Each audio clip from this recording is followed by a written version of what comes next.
April 1st, 2020, Chiang Mai, Thailand. So I'm waiting for someone to walk up to me. After what I've experienced on the way here, it took me about 2 kilometers to get here. I'm at the south end of the old city in a little park. And virtually everyone I've encountered up to this point, up until arriving at the park, was wearing a mask. Global pandemic, fear runs rampant, and waiting for someone to walk up and say, "April Fool's, Phil, we got you." Yeah, everybody's wearing a mask and global pandemic. Yeah, April Fool's, Phil. Well, not going to happen. I'm in the vast minority here on the way I view this whole thing. I've seen this develop since 9/11. This, to me, 9/11 squared equals COVID-19. And that's where we're at. It doesn't take me a whole lot of imagination to realize that this could go terribly wrong, but it hasn't already. And that the restrictions that we had been experiencing, loss of liberties, the 24-hour surveillance, emails, phone calls, we thought that was that. Well, of course, airport security. We go to the next phase now, and you can't get on it. Well, I don't know what flying is like now. I shudder to think that you can't board an airplane unless you have your mask on. And, well, I can't imagine they'd seat people 6 feet apart. That's not going to work. But periodic checks for your vaccination card, okay, this is where my mind is going with this. But already, I really feel isolated because I don't share the majority of people's concern about the danger of this. And what does worry me is the global corporate media constantly warning people how many have died, statistics who are sick, or constantly. Now I'm not watching. This is what I'm hearing from reports I've seen on the internet about what's going on. And so that's the news people are getting. You repeat, and I've watched this over and over and over. It's just like, 9/11. They already have the suspects, and you know who did it, and they repeat the story over and over until you get it. And planes flying into the building, you see that 24/7.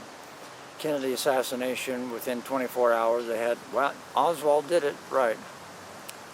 So I watch all this, and most people are, the vast majority, receive their news, their view of the world, and accept as more or less truth what they see coming through that little box, coming through the television set. And if it's repeated often enough, it becomes the truth. Because why would they lie? Why would they keep repeating something that wasn't true? So my initial reaction was to share with family and friends, none of whom feel the same way I do about what's going on. My concern, and I realized I was spreading fear. That was my intention. I was saying, this is what we need to be concerned about, and I'm really concerned about it.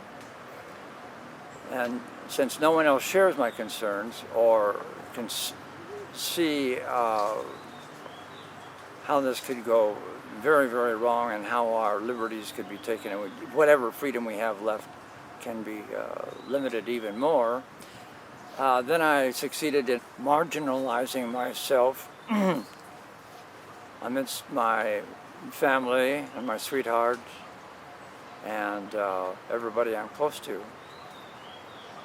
So today I'm kind of feeling isolated and alone with no one really to talk to or share my concerns with.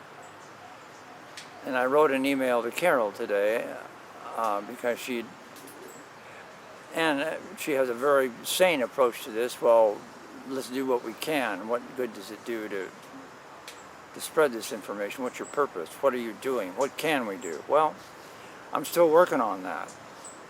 And I suppose, and I wrote her this morning, that maybe the best we can do in the midst of all of this is to seek inner peace, because in the end that's what will eventually make a difference. And it was Peace Pilgrim who reminded me of that, and it was what I needed to hear to quiet the mind. Walking here, and exercise and walking meditation was challenging to keep the mind, try to keep the mind still. One foot in front of the other, watch the footfalls, the breathing.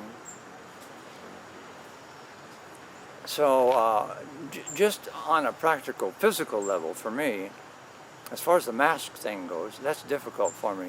It's hard for me to breathe because already one lung, one bronchus is partially blocked. And I'm breathing in a lot of my own carbon dioxide. Those masks are kind of thick. And it's uncomfortable. I don't like it. And I don't want to do it. So I'm forced to wear the mask to go in the market or they won't let me in. So I've got my little mask and I put that on in the market. And as soon as I'm free, then I take it off so I can breathe in and out so much freer. So today I needed to take a walk, and this is the only place I could think of that was a lot of greenery, far enough away from the highway where it's quiet enough, shade, water, although it's no moving water here, but still water is comforting, especially moving water. To sit near moving water and to hear it sound and to watch it is soothing. And I began thinking of the places that I would feel most comfortable, that would give me peace, and of course they're all in nature. I remember the happiest time in our childhood was going to our little camping spot at Bluff Creek when we lived in Arcata. Clear, pristine water and trout fishing and camping, the sound of a gurgling stream, brook nearby. That's what I have been thinking about to calm my mind, is being in nature, being near water, being able to walk freely through nature without concerns of a loss of liberty or being checked for anything, or if it's the right time to be there, if I'm there after hours. I mean, we haven't really thought about all of the restrictions. I mean, we're brought up conditioned to think, well, there are laws to follow. You have to do this, and there are regulations. And I look back on my schooling, and of course it was a conditioning process. I didn't see that till later. And I didn't see the purpose of military service until I got out either. In fact, I didn't see my own culture until I left the country and realized I'd been living inside a cultural bubble, that there were other cultures that were experiencing another kind of life quite different from the one I was accustomed to.